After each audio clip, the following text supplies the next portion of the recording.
पूर्णमदपूर्णमिदं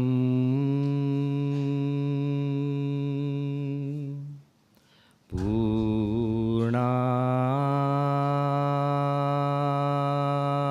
पूर्णमुदच्यते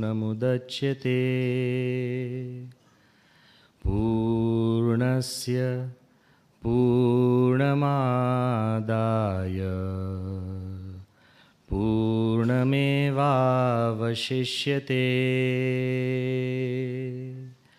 ॐ शान्तिः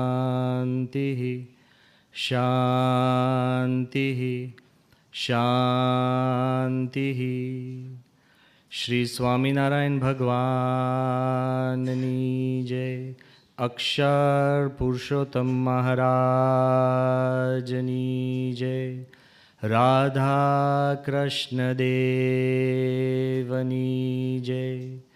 सियावर रामचंद्र भगवाननी जय। उमापति महादेवनी जय। गुरु हरि प्रमुख स्वामी महाराजनी जय। गुरु हरि महंत स्वामी महाराजनी जय। प्रमुख स्वामी महाराज शताब्दी महोत्सवनी जय।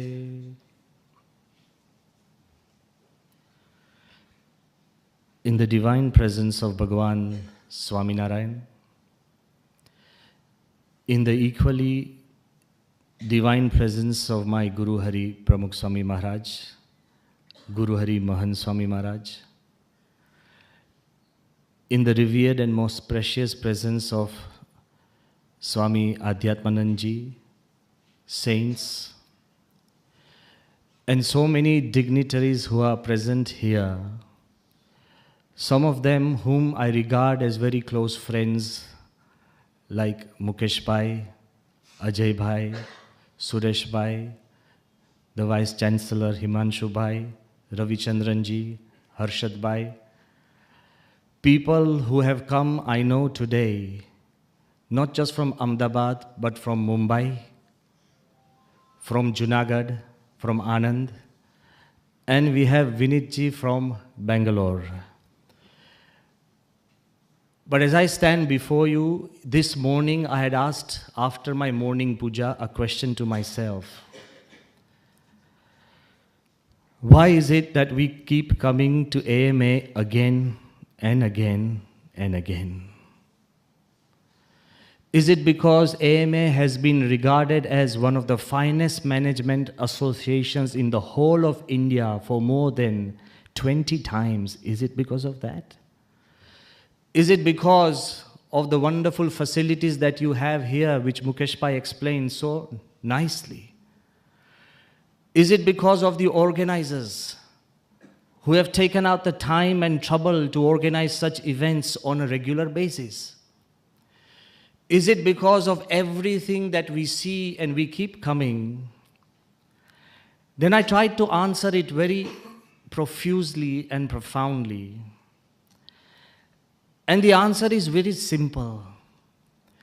I know today as I was passing that there are more than 10 halls and people are out there listening patiently.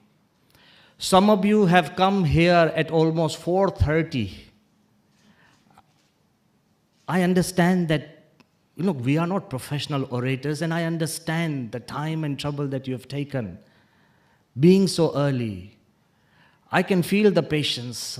I can feel everything, but the most important thing I always feel in AMA is written all over your faces. I can see it in your eyes, and I can feel it in my heart, is your pure love. It's not the speakers, but you listeners that make the AMA special. It's so thick, you can literally slice it in this environment. So there cannot be a more appropriate topic this evening in fulfilling your dreams than experiencing the magic of love. You know something? Love, long before we ever learned to speak the word love, or to write it, we knew how to understand it when we were little babies. And long after we stop hearing, we are old and ailing, we'll still respond to the word love because it's a matter of the heart. Funnily, it is perhaps the word that is most used, often abused, is the most sought after, fought for. It is a word that we constantly think that we need and we demand. But sorrily enough, it is something or an expression that we understand the least. And we have to accept it, that we keep saying the word love, but we really can't understand what it really means. It's not an SMS, it's not a card, it's not a bunch of flowers. It's so many more things that we can't answer. I want to ask you a question. Why do little babies feel safe in the weak arms of their mother, and they start crying in the strong arms of a stranger? I want to ask you, why on a cold winter night, suddenly we feel warm when we remember someone that we love? Why? I also want to ask you that why we suddenly get butterflies in our stomach and goosebumps on our skin. We also should ask ourselves why sometimes we are so passionate about silly things we like and absolute impassionate about the important things we dislike. And perhaps the greatest lock or the greatest secrets of God can also be revealed by this small expression of love, because all scriptures have said, "Blessed are the pure in the heart, for they shall see me." The secrets of the universe can be opened, and the secrets of your own soul and the souls of others can be opened by this key understanding of love. We all say we understand it, but I also want to emphasize one thing to you here, that I'm not here to explain about love, because who am I? It's a feeling that God put into our hearts. So the best explanation about love can be given by God and nobody else. Or the person who experiences that deep divine love and the bondage between him and the universal entity. Yes, you'll meet so many people on the streets who'll come with the secrets of love, a book of 10 important points, or simple secrets that will unlock the doors of somebody that you love. You'll find people, but I also want to tell you here that beware. There cannot be a more appropriate example in these times, even now, than to give you this simple example of once there was a very modern man, a high-tech guy, fully dressed, equipped and educated. He goes and visits one farmer who was dressed very poorly, who was trying to just handle his own farm. The man goes to that farmer and he actually starts talking. The farmer is wondering why this man is here, and suddenly the man comes up to him, flips open his smartphone. He said, "Hey, excuse me, are you the farmer of this farm?" He said, "Yes, I am." He said, "Will you give me that calf if I can tell you exactly how many cows and bulls and calves you have on this farm?" The farmer was a little puzzled, surprised to see a man from the urban coming down and telling him. And the farmer said, "Okay, I'll give you the calf. So tell me." Suddenly, the high-tech modern guy, he flipped open his smartphone, he punched few numbers, the numbers went to his head office, the head office transmitted everything to Germany, the German people, they hooked up to a satellite, the satellite which was passing over this farm, suddenly took photographs, everything was mapped, and then all came down. And then that man, within less than 4 minutes, says, "Well, your farm is almost 525 acres. You have 449 cattle on it.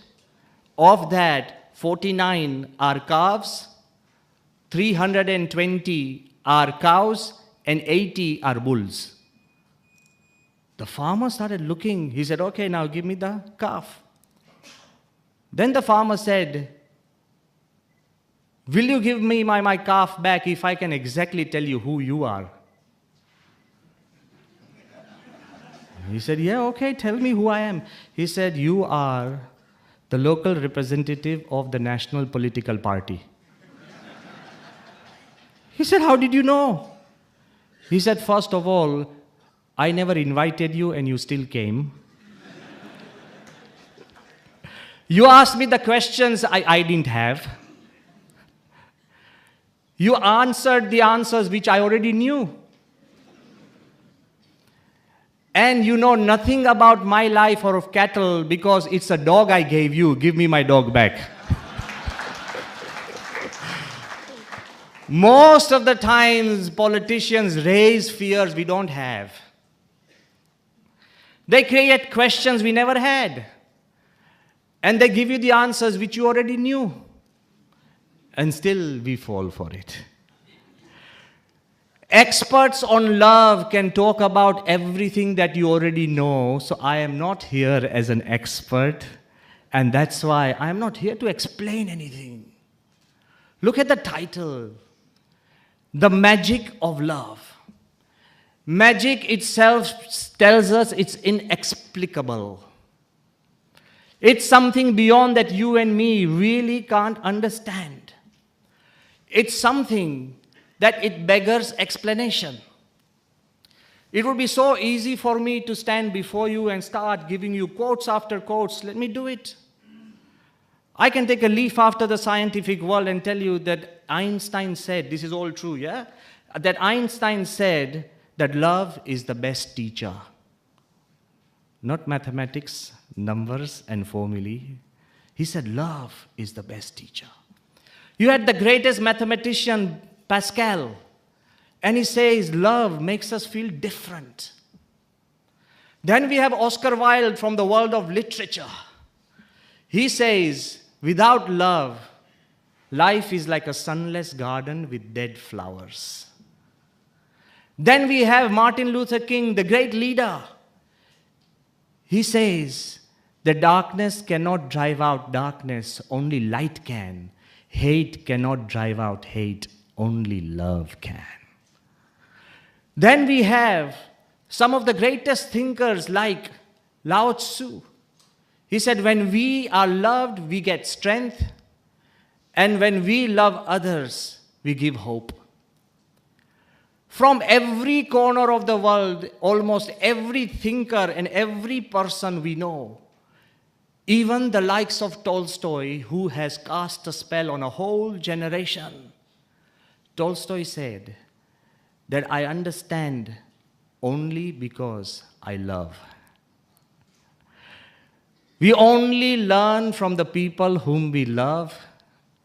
Remember, the rest is information. I can give you an account of Mahatma Gandhi saying that he memorized the Gita while brushing his teeth. That's information. If you love him, then that would be practical virtue. We only learn from the people we love, so love has always been the most important part of life. But then we have Kabir. Kabir has said, Dhai akshar prem ka, padhe so pandit hoy. You might have mastered all the knowledges of the world. You might be so big an expert. But if you don't have this ability to love, you know, I find so many couples who always search for an educated partner. Don't get me wrong if you have both are highly educated. But then you have all the more reasons of arguing. What if two surgeons got married? There would be an operation every night. Every morning would be healing. So I am trying to tell you that, again, getting married is not a problem, even the intelligent people. I am trying to say, unless you have mastered the technique of love, everything that we do becomes a non-entity. And, of course, we have the greatest examples of Tulsidas, Surdas, Meera, Narsi, talking about love. But once again, I want to emphasize one fact. I am not here to tell you about what other people said about love. That would be That would be like a fact file without a feeling. What good is a seminar on water in the middle of the Sahara Desert? You'll be fully informed, but not formed at all. But let me take a leaf out of a person who knew nothing about love. You'll be shocked and surprised as I was turning the pages of history. I want to talk about a person who was perhaps hated the most by humanity, and who perhaps hated humanity the most. All the others I talked about had love as a center point in their life. Can anybody guess who I'm going to talk about? Wow, give yourself a big hand, everybody. So obviously you know what I'm going to talk about, right? Say yes or no. All right, then let me begin. A person whom humanity hated the most, and a person who almost hated the whole of humanity the most. His tale actually revolves around a tale of two Jewish women. A tale of not two Jewish women, but a tale of two Jews. And you'll tell me how. Hitler's friend, he has written and said that when Hitler was an 18-year-old young boy, he actually fell in love with a Jewish girl. Her name was Stephanie Isaac. Hitler thought that she was of Jewish origin. Whether she was or not is another matter.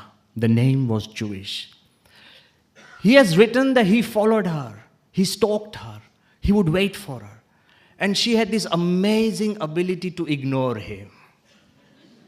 Once a little flower inadvertently fell into Hitler's hand, and his friend Kubizek has written that I have never ever seen Hitler so happy ever in his life as he was when he picked up that flower.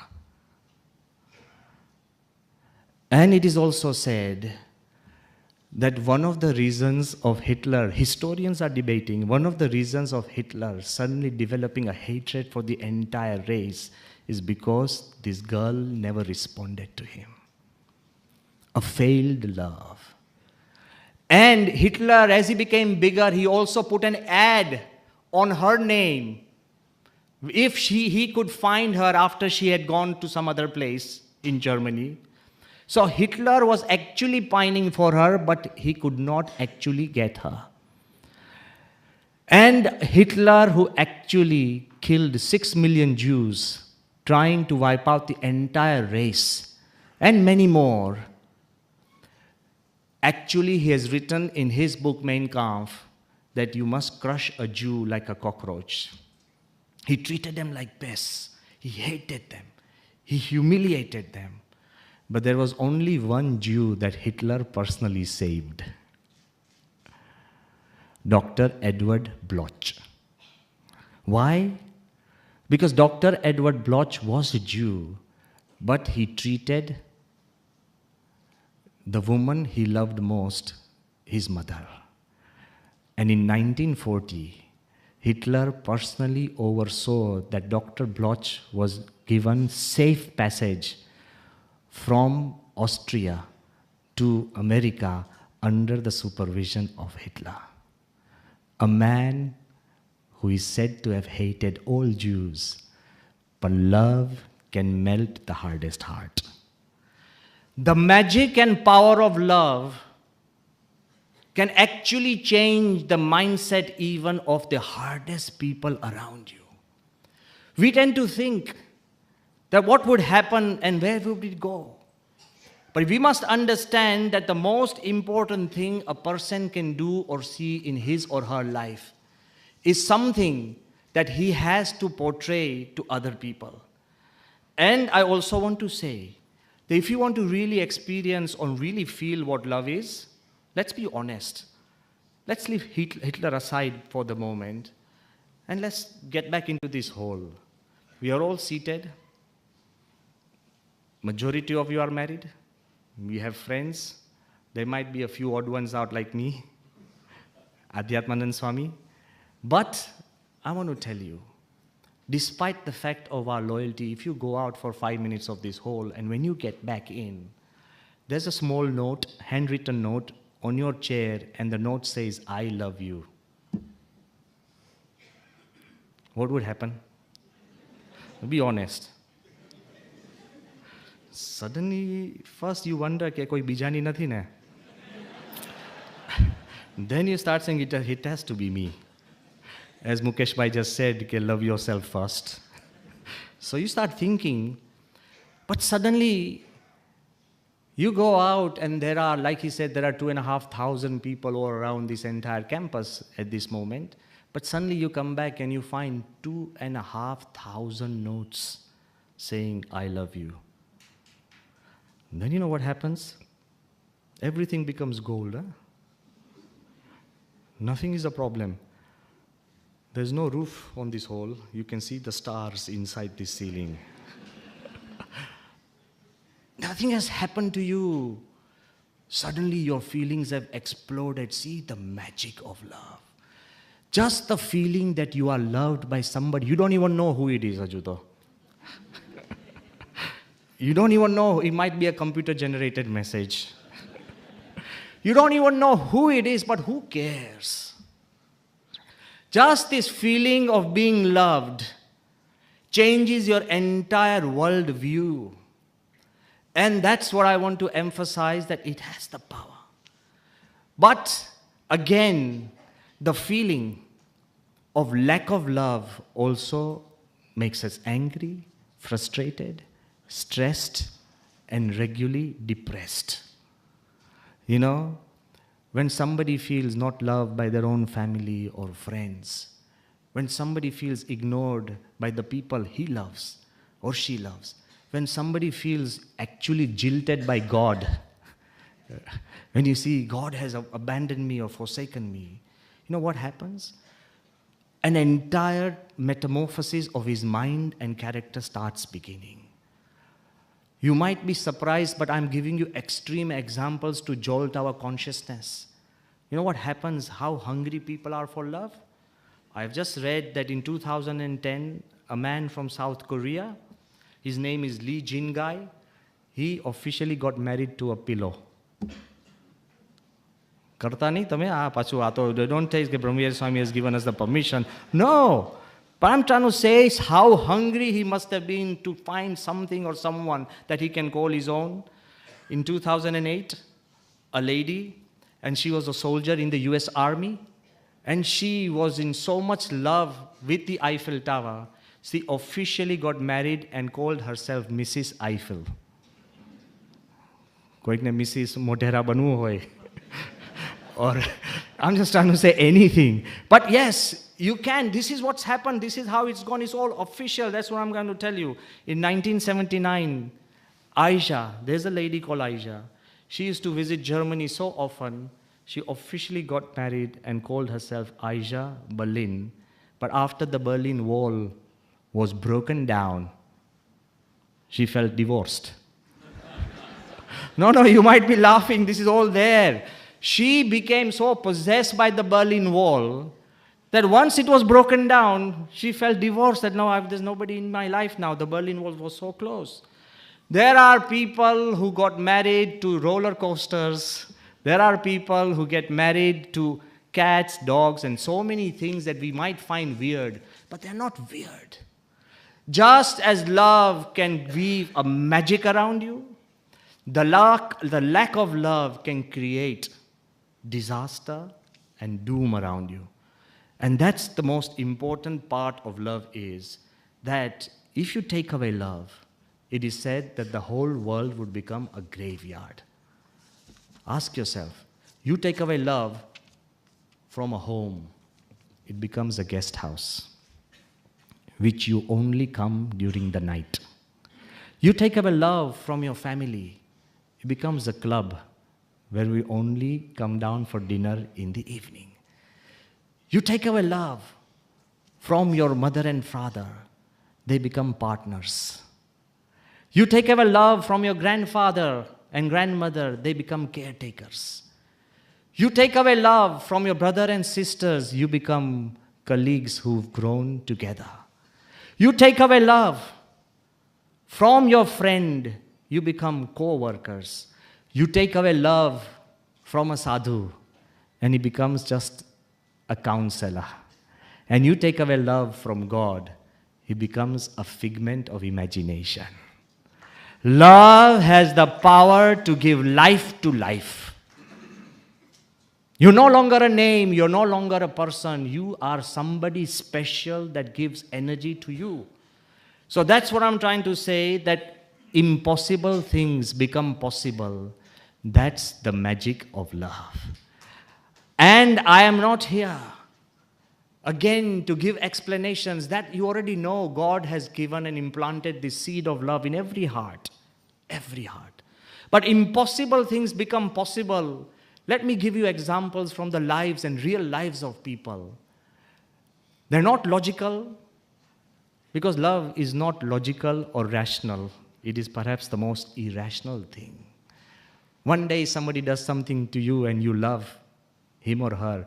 If he repeats the same thing again, you just abhor him or her. પેલો કે ગયા વખતે તો આવું કીધું કે ભાઈ ગયા વખતની વાત નથી, આ જુદું છે એમ. See, we keep changing. It's this mutation. So love is irrational, love is magical, and love is mystical. But it dominates our rational, logical, and absolute real life.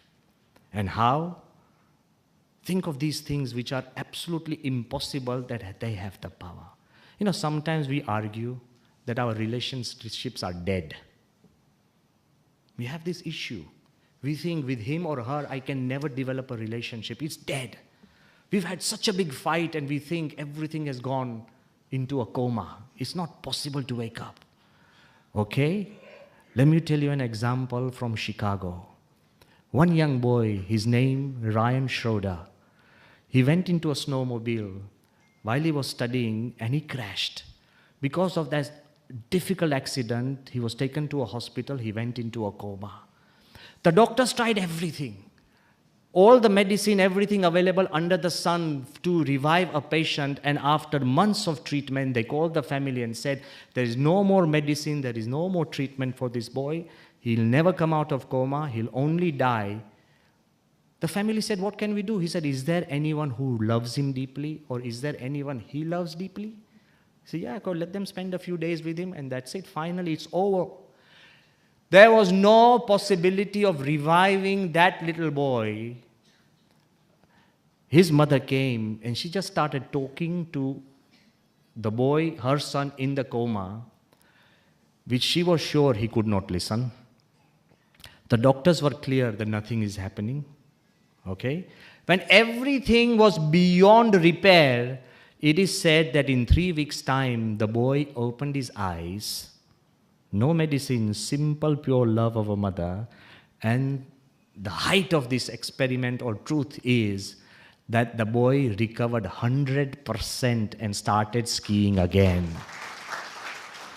Don't think love is a cushion or a comfort or a simple balm or a paste to repair things.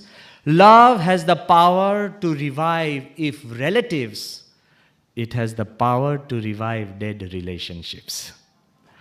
Don't feel disheartened. It has the power and the magic to bring life to almost anything that has gone beyond repair. But you'll tell me, Swami, our problem is not these dead relationships, because I want to make it really practical. You might say, Swami, my immediate problem is my daughter and my son. Yeah? I think everybody is smiling. So we've hit a chord. So you'll tell me, Swami, my immediate problem is my daughter and son. Why? They never come home on time. Sometimes they go away, and sometimes they don't report to me almost 2 days. And the real worry is, we all send our daughters and our sons to foreign countries, but the fear of the parent is that will they or will they not lose love for me? They all come to us and say, Swami, and about Paschimin Vairo na lage, but more bigger problem is that they don't really forget us. You know, Mukesh Pai has said, okay, love yourself first. I'm going to go beyond that, don't worry, but still. So, we are all interested in us being loved and loving ourselves, but let's go a little beyond. So, you think it's because you're a parent they're going to come to you? You think because you have great facilities? I have seen children of wealthy families give up their mom and dad and wealth just so they can find their own space. Nobody's really interested in wealth. They're interested in finding space. So you think, Swami, how do I create an environment where my children, even if they are far off, there's distance, there's space, there's geography, there's change of culture, still they keep coming back to me. How? Well, let me give you an example which is almost magical. These are not common examples. Once, this is in the year 2011, Joe Pereira de Souza, a Brazilian, he was walking on a beach. And he was a construction worker. He was not a knowledgeable guy. While he was walking on the beach near Rio de Janeiro, that's when he found a small, wounded baby penguin which was washed onto the shore. He didn't have love for animals, let alone penguins. He himself was, hard struck in his own home, then take a pet home. No. But his heart was moved by this isolated, unhelped, dying little baby penguin. He picked it up. He nursed it, took it home. And for the penguin to become better, it took almost 11 months of nursing and care that this man felt. After nursing the penguin and the little baby penguin became fine, the only thing that he could do was to put the penguin back into the sea. Wait and listen. He came and put the penguin back with tearful eyes, knowing this is your life and this is me. The penguin, wherever he had gone, nobody knew.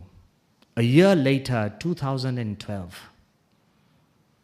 on the same beach, that little penguin arrived again. And the man never noticed it because he was a construction worker. Animals and penguins did not form the equation of his life. And he was uninterested because he had a headache, 11 months of headache by taking care of one penguin. He saw another. He just left it. To his shock and surprise, that penguin followed him home.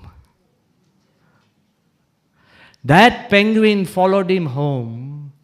And since that day onwards, every year, for 8 months, this penguin comes to his home for 8 months. 4 months, it swims all the way to Argentina, 5,000 miles, for breeding. And then 8 months, it comes back to him, all because he loved him once, that the penguin comes to him on his own accord. Love your children wherever they are. If penguins can come back, your children will never desert you. Love them. Love has to be shared and given once. Even if it's genuine, it's from your heart and it's thorough, it will weave its magic for life. So don't tell me that old relations cannot be revived. They can. Don't tell me that people who have distance within you and them, they can be bridged if your love is genuine. But then somebody will tell me that, Swami, I have been trying, but forget about somebody else. But if it's all my own husband or my own wife, that's an everyday problem. We can't tell, we can't advertise. નહીં, ઘણીવાર આપણે એક સીટમાં 2 જણ બેસવા જઈએ ને પછી આમ તો આપણે વિવેક કર્યો પછી હલવાઈએ.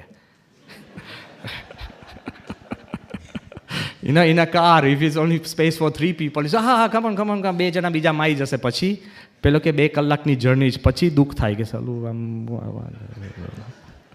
So I'm trying to tell you very simply that you might tell me that, Swami, some people are gone cases, impossible. One lady, she had a deep hurt in her heart, and the doctor said, look, your medical problems are because you are holding a vengeance against somebody. He said, yes. She said, yes, I know. He said, against whom? My husband. And they said, but you're a widow. He said, yeah, he's died a long time ago. He said, but then why are you holding this vengeance? He said, but it's the experience I've had with him, so I'm holding a vengeance. He said, if you give up this vengeance, your disease will be cured. She said, no, I'm a very religious person. I keep everything close to my heart. The doctor said, what if God came down on this earth and told you, you give up the vengeance? He said, I would tell God that you've never been married to my husband. I am here to tell you, sometimes we feel some people and some relationships are gone cases. But let me bring out another leaf from the magical world. It's a true experiment. I have personally seen this stuff. There's a botanist whose name is Luther Burbank. He had this amazing love for cactus. When you go into his studio and home, he would find different breeds, different species of cacti all over the place. But then once he started thinking, why do cactus or cacti, they have thorns? So he thought, because he was the botanist, he said, of course, they're living and growing at a very low land. Any animal, any creature could come and eat. And because they need to preserve themselves, there's nothing else. So in a desert-like environment, if anything comes, the thorns would be a safety procedure for their own security. So remember, when somebody's swabhavs become hardened, it is like a safety valve. Okay? You may be the cause, but still. So he started thinking, he said, now in my little room, observatory, the cactus doesn't need to fear anything or anyone. So of all the species, hundreds of species in his own laboratory, he picked one. He started stroking it gently between the thorns and talking to it. He said, they don't need to fear. You are secured. You are in my hands. I love you.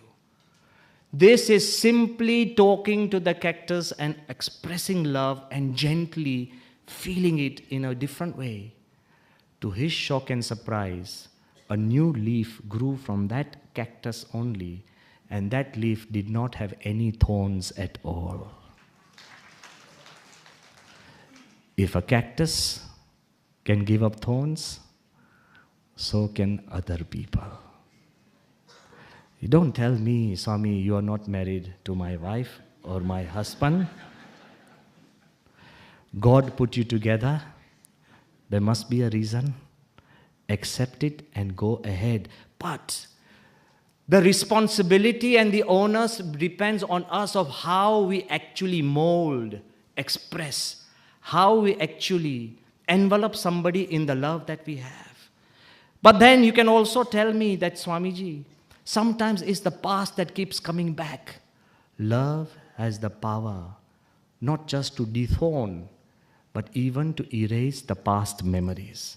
In 2016, this is perhaps the first time I am expressing this in public. In 2016, after Pramukh Swami Maharaj passed away, and we were in the process of doing tribute assemblies all over the world, I happened to travel to Johannesburg, South Africa. And there on the stage, the person sitting next to me was Isu Chiba, a stalwart of the ANC party, a person who had been jailed with Nelson Mandela. We all hear the stories, of course, they are great stories and real stuff, of Nelson Mandela being patient and being jailed for 27 years and not holding a single hurt in his heart. But Isu Chiba, he was next to me, and when I was explaining to the people that, even Pramukh Swami Maharaj, even after Akshardham was attacked, he took the higher moral ground of still preaching peace, no revenge, forgiving everything, moving ahead, not sticking blame, and taking the path of peace. To give up difficulties, revenge, and also vengeance, that's the most important path for a human being. Why are we humans? It's not like a dog fight dog. So when I was talking about that, and when I sat back, Isu Chiba came to me and said, Swamiji, today I feel unburdened. I said, why? He said, now I want to tell you, listen to this story. He said, I was also in jail with Nelson Mandela, and I was in jail for 17 years. On Robben Island, 17 years. And as he started speaking, his lips started vibrating, trembling. His eyes filled up red with hatred. He was so, horrified. They had been freed in 1990s. This was 2017. Look at the memories, the past that keep eating us. And he said, Swamiji, the biggest difficulty or the biggest humiliation I've ever suffered is when the white supremacists, they treated us like dumb animals. You can hurt somebody, you can humiliate somebody, you can make fun, you can help make them fail, you can actually beat them up. But to treat them like animals and dehumanize somebody is the worst crime anybody could do. I said, what was the problem? I didn't want to touch his sore nerve. He said, no, I feel relieved, so I want to just open up. I said, yes. Isu Chiba said that I had freshly got married in Navsari. He is an Indian, of Indian descent, a South African living for generations. He said, I was a part of the freedom movement in ANC. And when I had got married, I had taken my wife from Navsari to Africa. The only language she knew was Gujarati. But then I was jailed.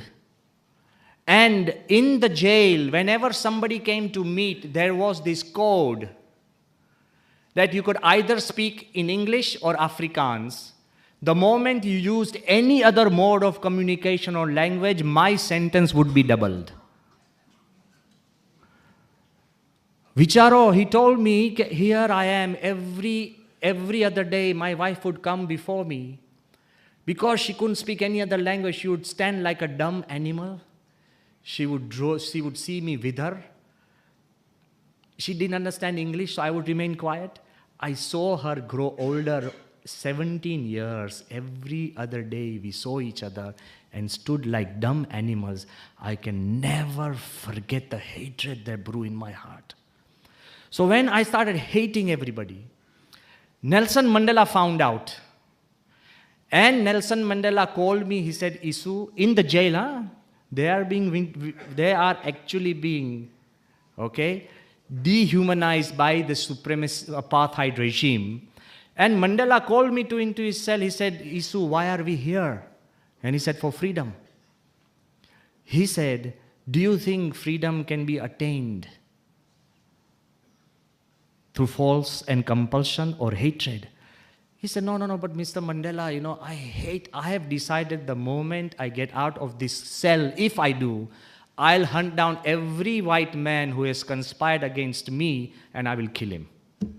He was telling me this on the stage and I was really sure. Yes, I had decided to kill every white man who had conspired against us and kill them.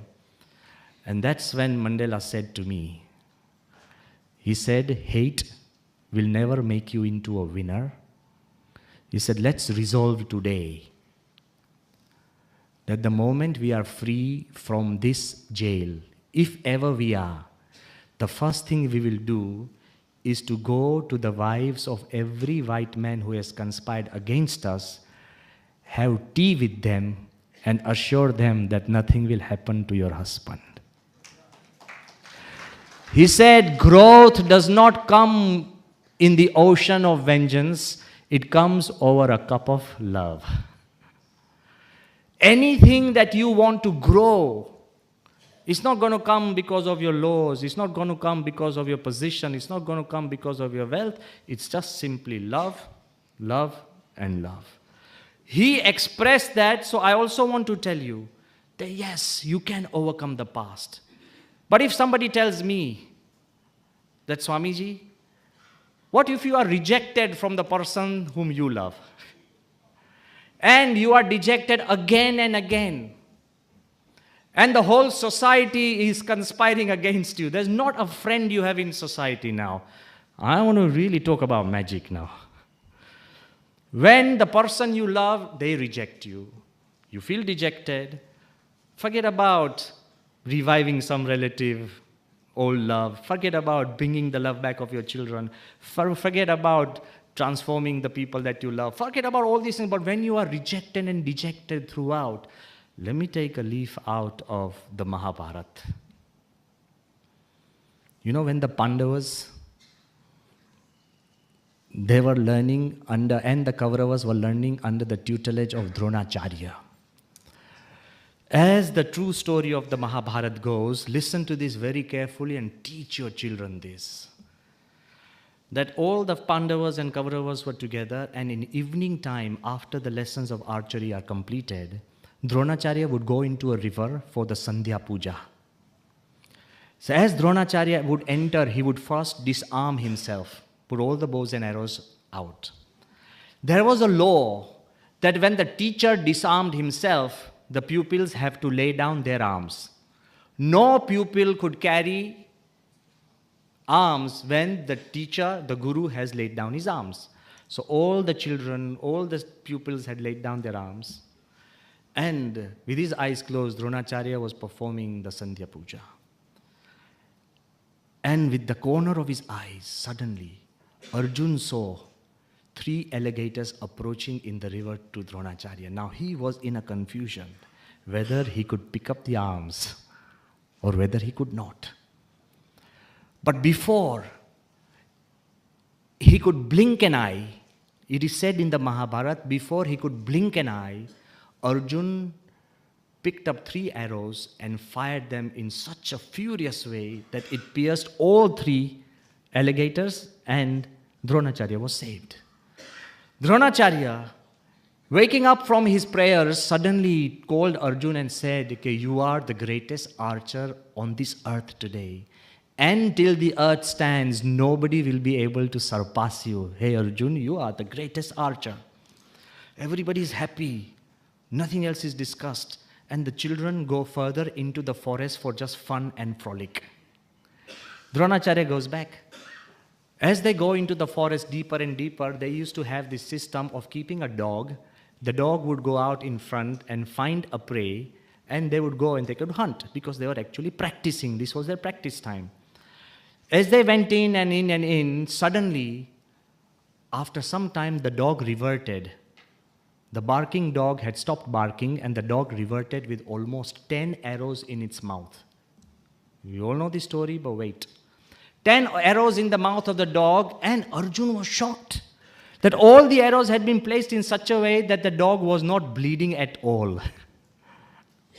That would be the best doctor, he can give you an injection without a pinch.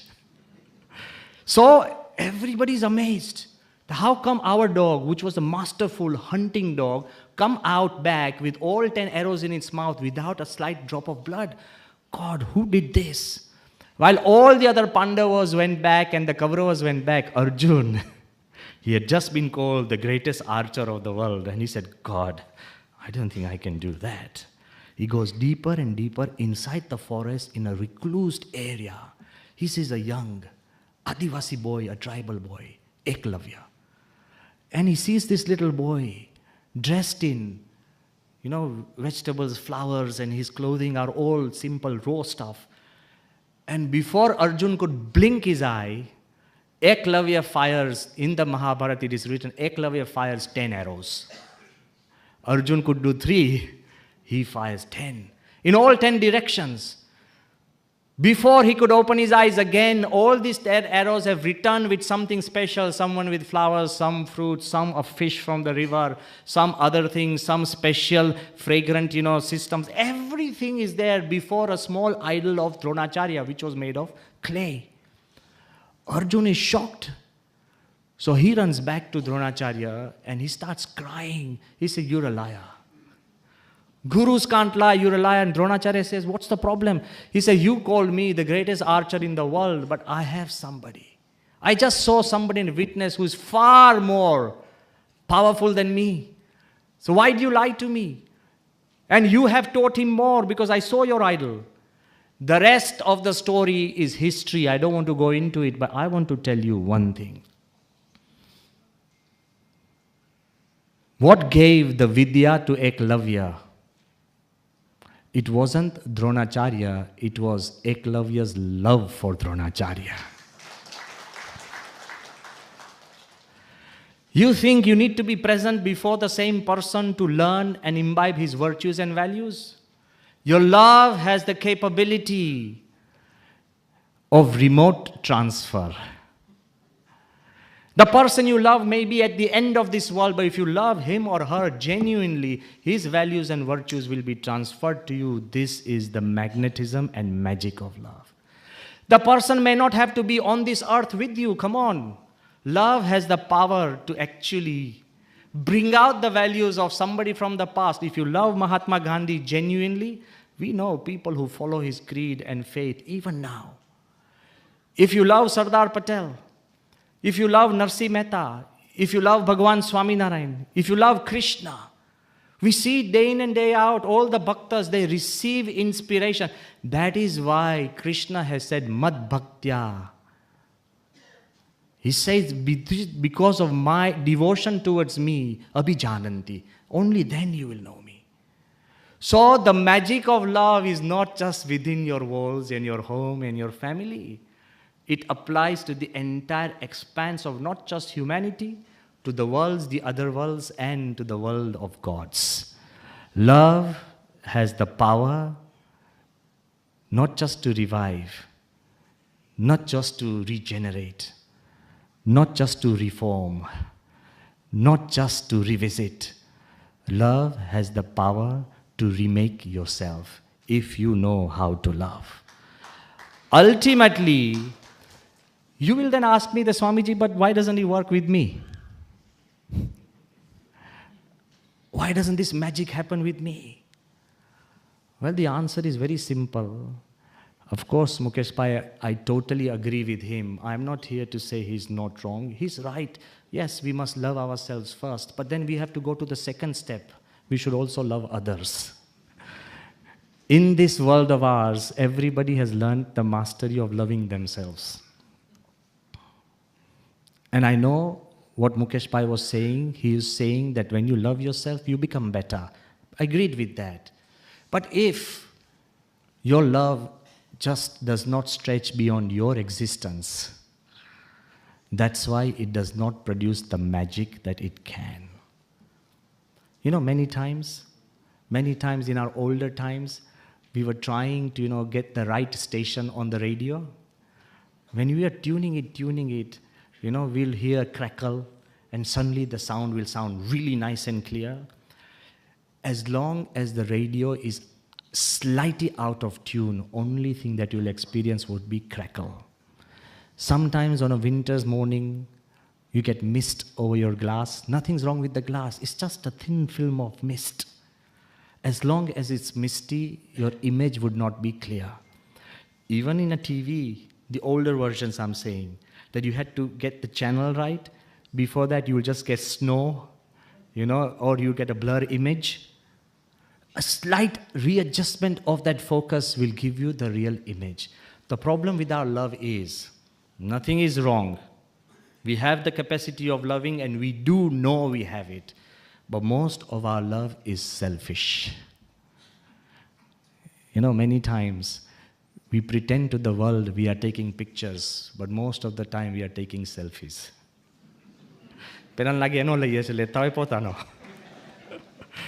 Most of the time we say, oh, I'm really happy to see you, but actually, I'm happy to see you because you are happy to see me. Then I'm not happy to see you.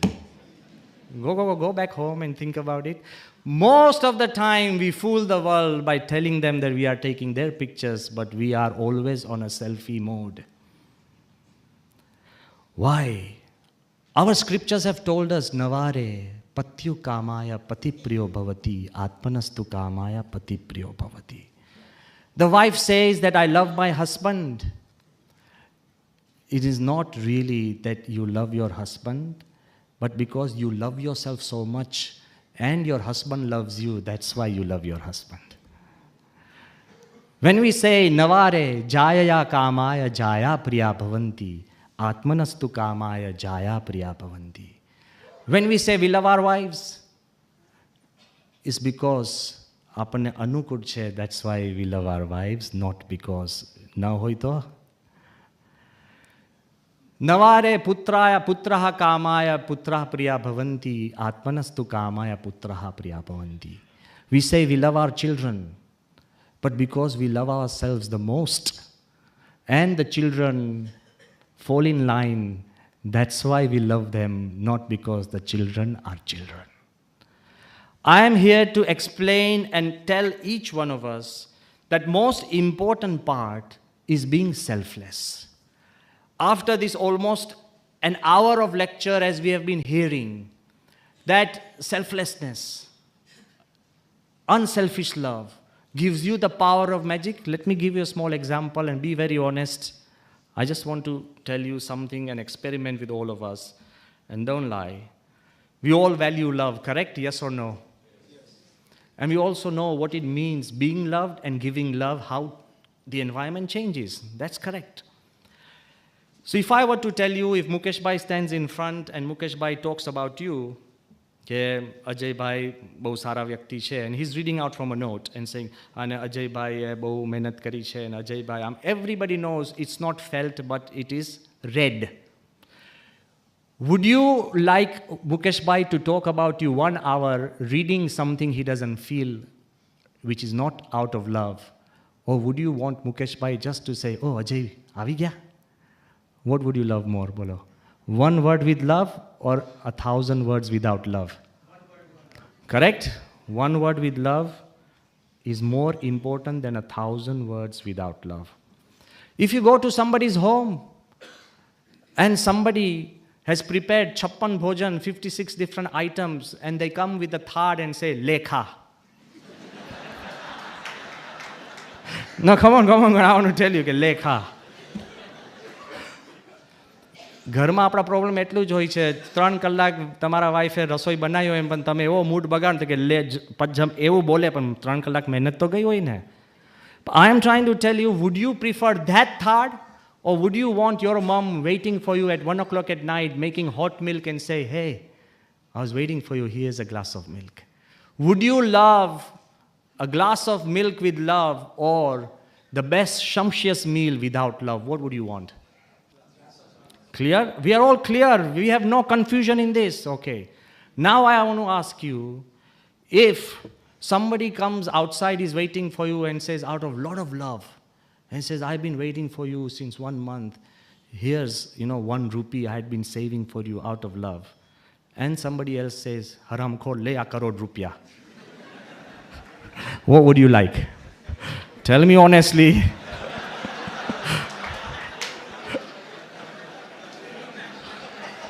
Come on, tell me. તમે જે માંગશો એ મળશે? See, that's what I'm here to tell you. With all this 1 hour of explanation, we still feel love is selfish. તમે કહેશો કે Swami, I've been used to all this swearing and everything happens. Let me take the crore rupee and go away. Why? Because sitting inside us, as we know that we love and love is important and selflessness is important, we are still continually, layer by layer, possessed by this selfishness which we can't really explain.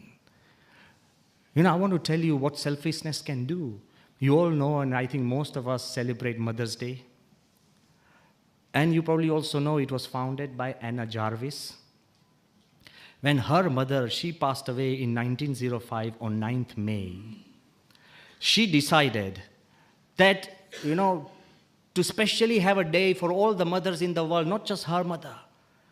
In America, there was a big problem between the Confederates, okay, and the other section. So when she decided that she wanted to bring everybody together, she brought everybody, the Union Territory and the Confederates together, and all the mothers got together. They made an appeal that a special day should be left out for mothers in the world. She campaigned, went to congressmen, to office and got them to declare this Mother's Day, which we celebrate around the world.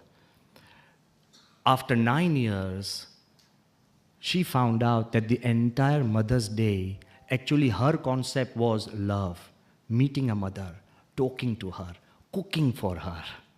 The entire love idea for a mother was commercialized, and it all turned into just greetings. It all turned into flowers. And you won't imagine the lady who founded Mother's Day.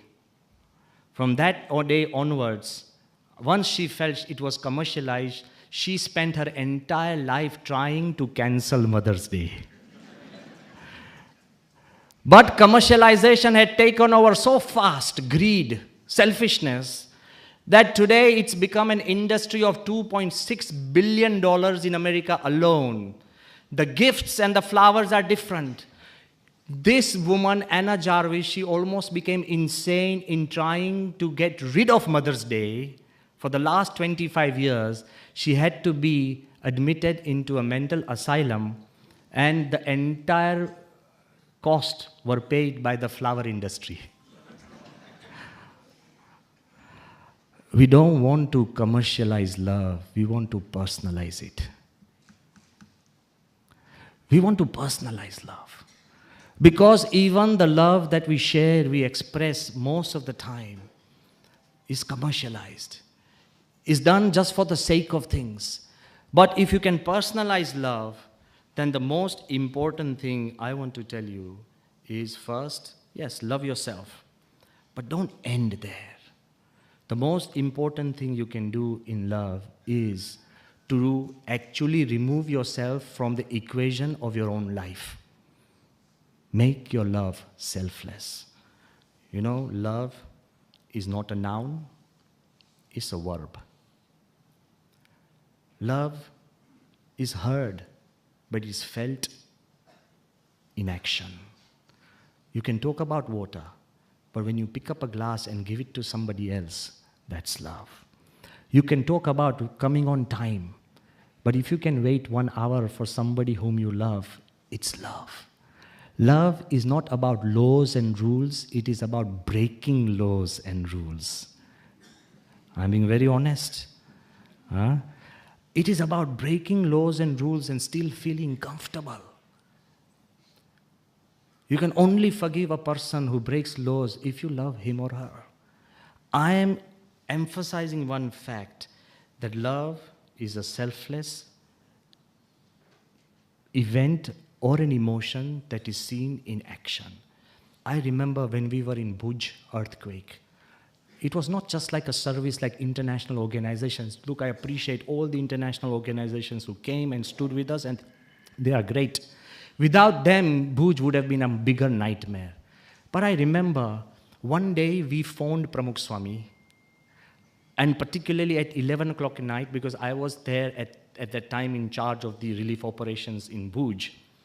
So when we phoned Pramukh Swami, about 15, 17 sadhus were there. We were so tired of serving hot meals, because in hot meals you have to bring everything, you have to bring water, then you have to cook, then to serve. And all international organizations told us in a time of a disaster, hot food is not correct because bacteria could breed and there could be a lot of diseases and everything could spread. It has to be pre-packed. So we all gathered together, brought out all our logic, and we phoned Pramukh Swami. It was about 11:30 at night. So as we reported that, Swamiji, we've reached about 409 villages, we've given so many blankets, we are doing this. It's a list of things. Perhaps BAP is one of the strongest relief organizations present there. So when we phoned Pramukh Swami, and it was my duty to tell him, okay, Swamiji, we have one hot meal camp, and we are damn tired. And it's going to be very difficult. And international people are advising us that shut down hot camps. Collectors ne bada hoye and experts, they were all telling us that you can't do it. So as I was telling Swami, I remember it's about 11:45 at night, and I said, "Ke Bappa, હવે આપણે આ ગરમ ખાના પણ બધું આપણે બંધ કરીએ." અને સ્વામી કે કેમ? મેં કીધું કે બાપા, so I started giving all these proper reasons. You know what Pramukh Swami told me? Swami said, if you go home at night and if there's a cold meal waiting for you, your hunger will be satisfied, but you will not feel loved. But if your mom gets up and makes the milk hot again, you will feel her love more than the milk itself. So instead of closing down, he listed 11 different places where we should open other hot meals camps. And I want to tell you, by the end of 1 month, we had fed almost 2 million people hot meals in Bhuj, and that gave us the hope. It is not about serving. It's not about the routine things. It's adding love to what you do. You don't need to change anything you do. Just add a little bit of more life and love. And that's the reason when a person lives a life not for himself. When your children feel that you are living and making decisions not for yourself, but for them. When the leaders are looked upon and seeing they're making decisions not for themselves, but not for their parties, but for the country. When you see religious leaders standing up for their own followers and taking decisions that would help them and not just the growth of religion, that's where love is felt. In Pramukh Swami's life, why do you think on 13th August 2016, more than 2 million people came for his darshan? I was there. You look at our planning. We were expecting on the first evening, because he passed away at 6 o'clock, we were worried that maybe 4,000 or 5,000 people, 50,000 people turned up. And majority did not have Tilak Chanlo, they were not Swaminarayan. We found out that more than 2 million people came in silence. They came down to pay respect. Some people came with resolutions. There were couples who were on the verge of divorce. They pledged not to go forward with divorce. There are people who came with so many different things. There were outsiders who opened up meal camps. None of this was BAPS. I have to be honest, it wasn't BAPS. Everybody gives credit to our management. There was no management involved. It was the world that was responding to the love he has shared with everyone. Why would the Indian embassies remain open on Sunday everywhere around the world? Why? You tell me. I have no answer. We never applied. We never asked. Why so many people came down? Because I feel, and I also know, I've heard, that there were mothers with just 1 day old child coming down so they could tell their child when it grows up, saying that you had the darshan of Pramukh Swami. That's how people have come. And there were old people who were pulled through into that crowd. Nothing happened, that they knew this was their last darshan on this earth. I am trying to tell you why. The answer is simple. If you know of anyone who has visited 17,000 homes, 17,000 villages and cities, yeah, you can say some politician for his work may have. Now my second question is, Pramukh Swami went to almost 17,000 cities and villages. Not big, smallest. But the same person should also have visited 250,000 homes. Come on. Have you visited your brother's home 250,000 times? I'm trying to say the same person who has selflessly visited 17,000 villages has to have visited 250,000 homes. For what? To create peace on these homes. And the same person should have personally written 750,000 letters.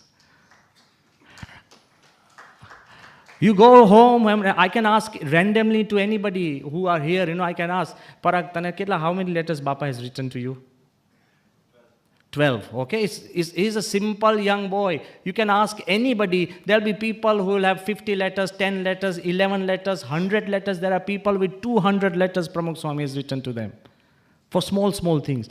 I want to tell you, even in this world where we find it difficult to even write a line, ready-made cards, forwarded messages, don't ever forward a message because they know it's not yours.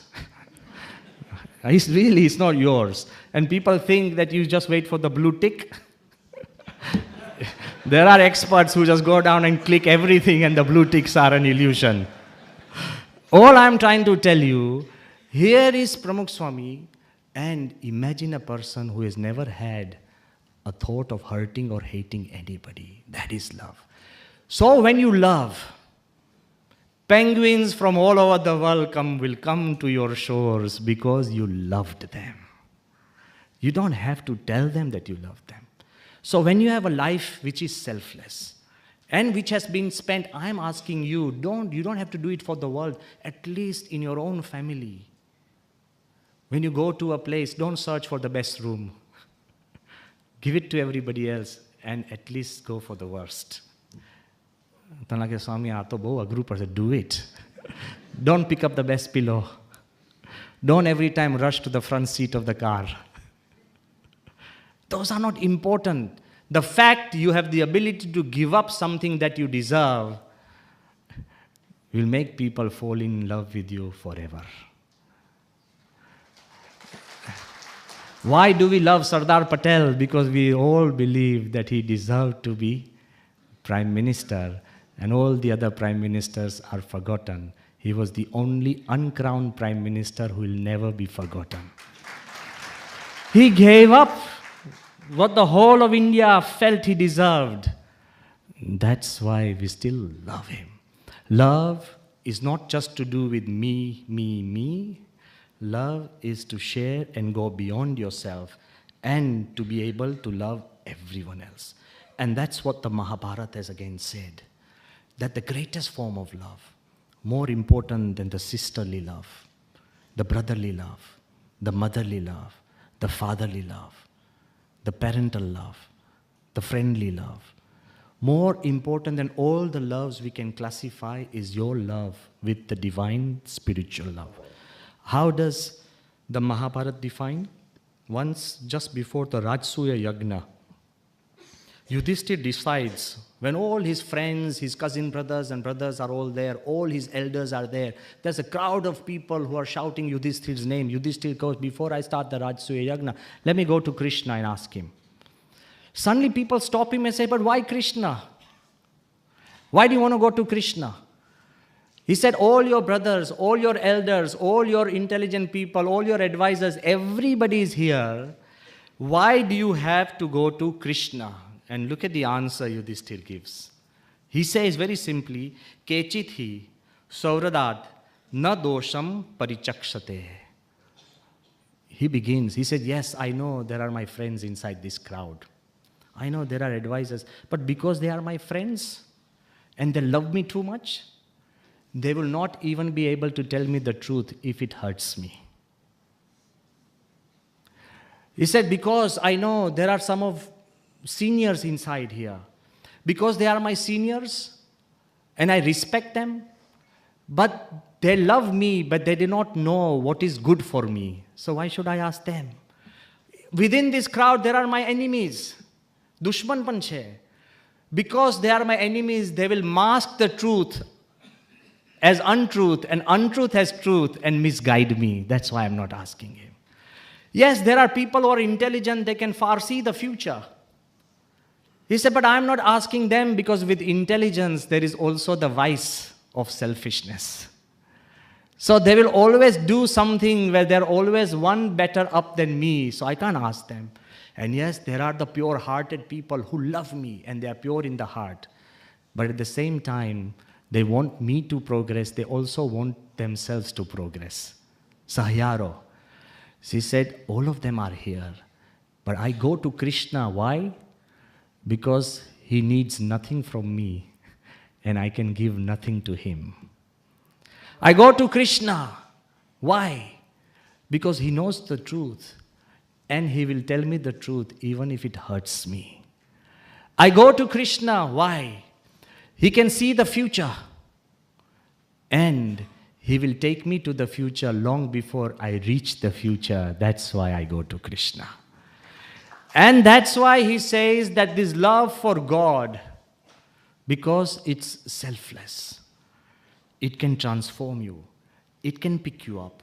And this selfless spiritual love has the power to connect you to the cosmic world. It's not just simple that I'm here to explain to you, but it has the power. And sometimes all these powers you see, it helps you transcend the world. The worldly love, the mundane love that we have may create bondage. ઘણાનો જીવ પછી નીકળે. Sometimes love becomes so possessive that you feel suffocated. You know, there is this story of a mother. After more than 25 years, she got a child. And she loved her child so much and she smothered the child with kisses that it suffocated. અરે ભાઈ એને breadth કરવાનો time તો આપો.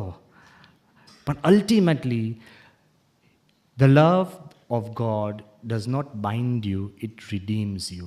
mukti ape che. Because that love is actually supernatural. It helps you transcend. What Kalam experienced with Pramukh Swami, one thing he said, he was one religious leader who transcended all religions. Hardly any religious leader could transcend the religion he leads.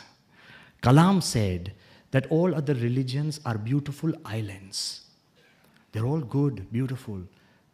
But Pramukh Swami was the bridge that could bridge every island together and create spirituality. So the love helps you transcend. The love that helps you bridge. Yah setuhu ijananam. It is a bridge that takes you beyond this world and beyond this body. And that's what Kalam has written also in Transcendence. He has said that once he phoned Pramukh Swami Maharaj. And when he phoned him and he wanted to bring, he's very open-hearted. Kalam said he had written a book and Khushwant Singh had written that it's the best book for burning. Kalam writes that his book was actually... So Kalam decided, I must bring Khushwant Singh to Rashtrapati Bhavan. The guy who says that Kalam's book is the best book for burning, so Kalam said, I wanted to bring Khushwant Singh. Then straight away I saw a peacock. When I saw a peacock, suddenly I remembered Sarangpur, where Pramukh Swami normally stays. So I decided if Pramukh Swami could come to Rashtrapati Bhavan. So I happened to be there with Pramukh Swami and Kalam called me. And Kalam said, Swamiji, can you tell Pramukh Swami I want him to come to Rashtrapati Bhavan? I said, I'll explain to him, Swami ke Kalam Sahib ne padramni karavi che Rashtrapati Bhavan ma. And then Kalam added, with all 700 sadhus. I said, that would be a nightmare in our secular India. Saffronization of the Rashtrapati Bhavan. So I was scared, I was like, oh God, Rashtrapati Bhavan. And I'll also explain, અમે સંતો આવીએ ને એટલે અમે પછી અમારી પત્તરની જોડી હોય એટલે રાષ્ટ્રપતિ ભવનમાં બધે પત્તર લબડતા થઈ જાય, પાગ બધી પડે. If somebody goes for a bath, એટલે કટકા સુકાય. We are everything like dhobi ghat and kitchen, everything in one, What would happen to the Rashtrapati Bhavan? I couldn't imagine. I said, God. And then I said, Bapa, સાહેબની તો ઈચ્છા છે કે 700 સંતો આપણે પત્તર લઈને જઈએ. ઈચ્છા હતી એમને જમાડવાની. Kalam. And Pramukh Swami picked up the thread. He said, સાહેબને સમજાવો, સ્વામી કે આખો દેશ ઊભો થઈ જશે. સાહેબની ભાવના તો સારી. See, love is also seen when you deny something, but your purpose is benign. It is also seen when you deny something, but your purpose is benign.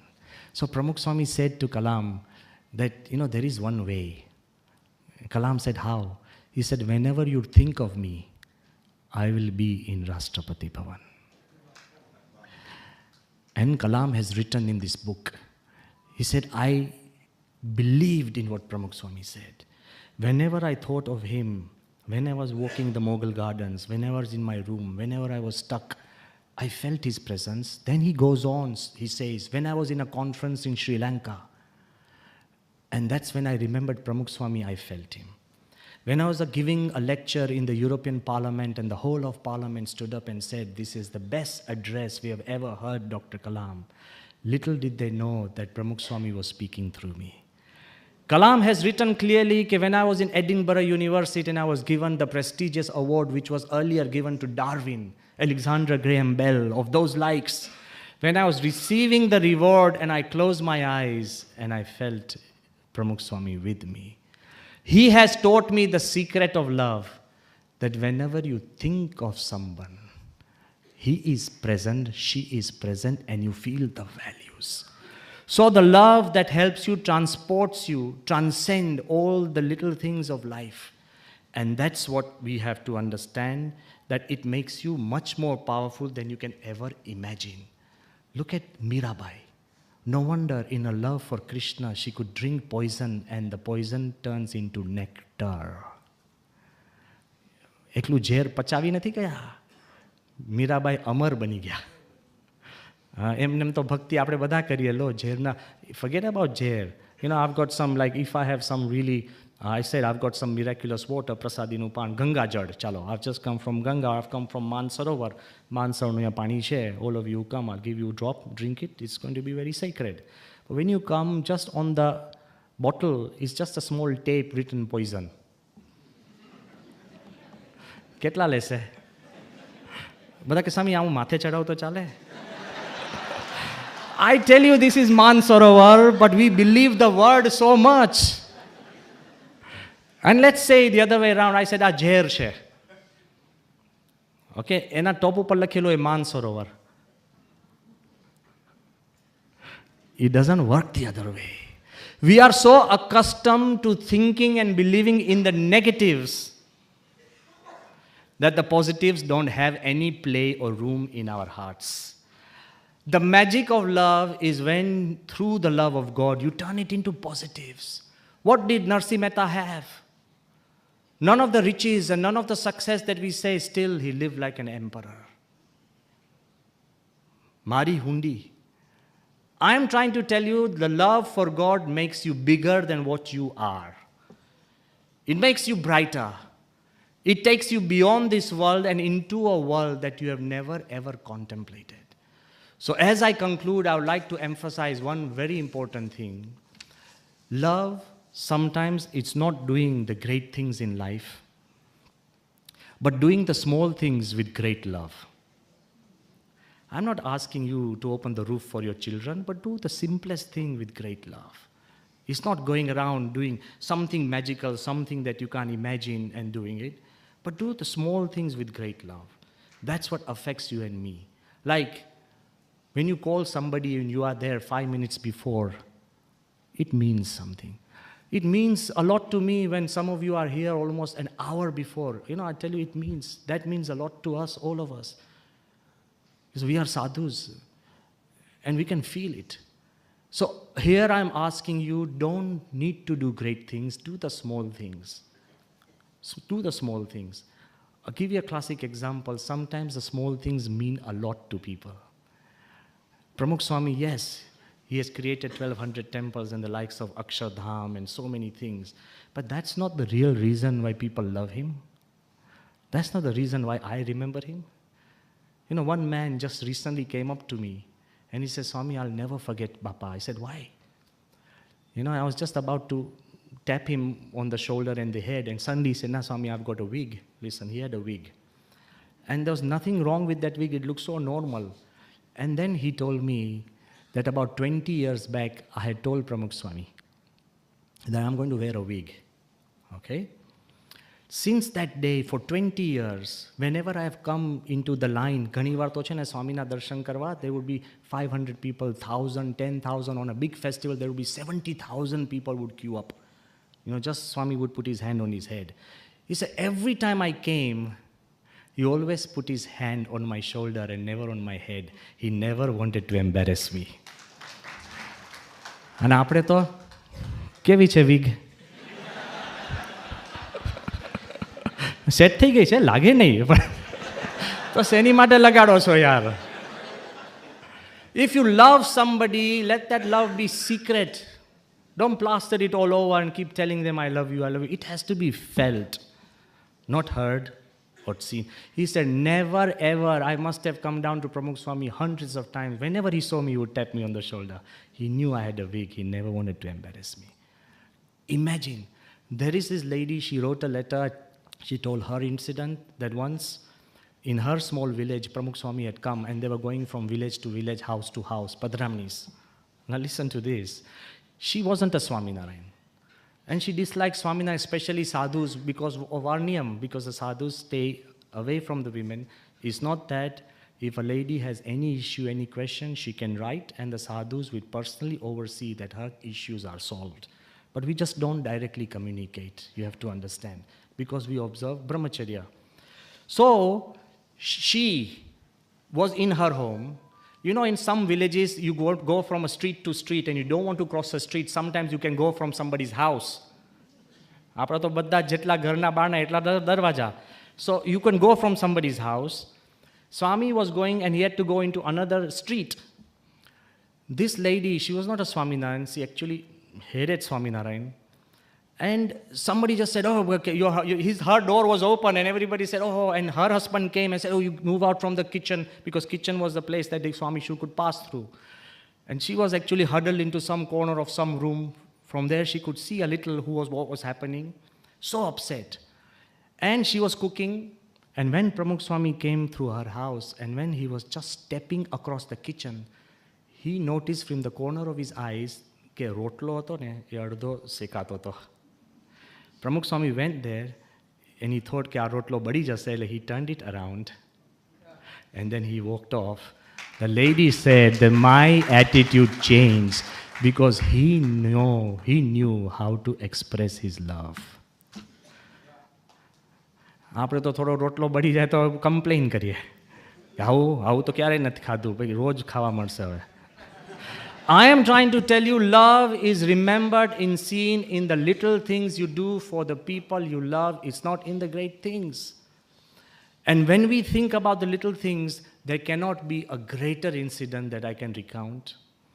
You know, on the day that Akshardham was attacked, 24th September, all the police made their best effort and they could not actually catch the terrorists. I was there whole night. We were struggling, and there was whether there were 2 terrorists, 4, 6, nobody knew. And we were working. Suddenly, the NSG people came. There were 100 Black Cat commandos. Ajay Bhai was there whole night, so was I. One of our sadhus also died. So many of our volunteers died. Innocent people died. It was horror, and I've never seen so much blood, gunfire. And at about 7 o'clock, you know, when Brigadier Sitapati was in charge of Operation Thunderbolt. So when he was in charge at about 7:02 in the morning, when the terrorists were killed, okay, he asked, I was the first person he took to identify the terrorists, and then he asked, I still told him then that there may be 1 or 2 more, not just 2. So as we were trying to go through the different holes of Akshardham and so many people dead and everything, you know, after about 15 minutes, some volunteers started coming with hot puri and suki bhaji in dishes. I was so shocked. In the middle of Akshardham, in the campus, volunteers coming in with hot batakanu shak and puri. And all the NSG black commandos, they were shocked. And they all said, this is specially prepared by Pramukh Swami for all the soldiers who are here because they worked all night. The NSG people said, this is not in our protocol. We have gone and saved whole armies and things, and nobody has ever thought about our drink and food whole night. Somewhere Pramukh Swami asked some people, then make hot food because they have stayed awake and worked hard. And if you see those pictures, all the NSG people putting their guns aside, taking their shoes off, and eating some food that Pramukh Swami has specially made prepared. If your house is attacked, if your family is wounded, who would have that extra love of preparing something? We would beg. Love does not turn you into a beggar. Love turns you into a giver. And the miracle that happened, the hardest of hearts, Brigadier Sitapati, who was in charge of Operation Thunderbolt, he was so affected that with one gesture, he said, we've freed hotels, we've freed institutions, we've gone out in war. Nobody has had the thought for us in this way. So after retirement, he decided to join Akshardham, and he is our chief security officer all over. You don't need a lecture. You need one gesture of genuine love. And if you have that gesture of genuine love, then nothing is a burden in life. I'll leave you with something which I just read recently. You might think that I've been dealt a wrong card. You know, in your own family, you have one person who doesn't obey you. You might feel that I have not been given the right opportunities. You might feel, despite the fact I love selflessly, I have worked so hard. You know, to all the mothers who are also present here, they say, the mother keeps worrying. The mother keeps working hard. And the mother keeps like expressing her selfless love for the whole family. And why nobody really appreciates her. But life does. Recent research says because of the genuine love that mother keeps expressing through her work, service and worry, that's why mothers always live longer than the whole family. They're supposed to be stressed but no, it's the love that creates the magic within you. So give love. Why? Even if you think there's a burden, even if you think your father has left you with a debt, even if you think you have to like stand up for the wrongs that your son is doing, even if you think your father is not the right father, why give love? And I don't think there can be a more classic example, again, a real life miracle that the magic that love can do is the story of a father and son, Rick and Dick. It's a true story. It's not from the scriptures. It's not from history. It's something that has happened in the present and exists now. One man, a simple man, he was stout and fat. They had their first son.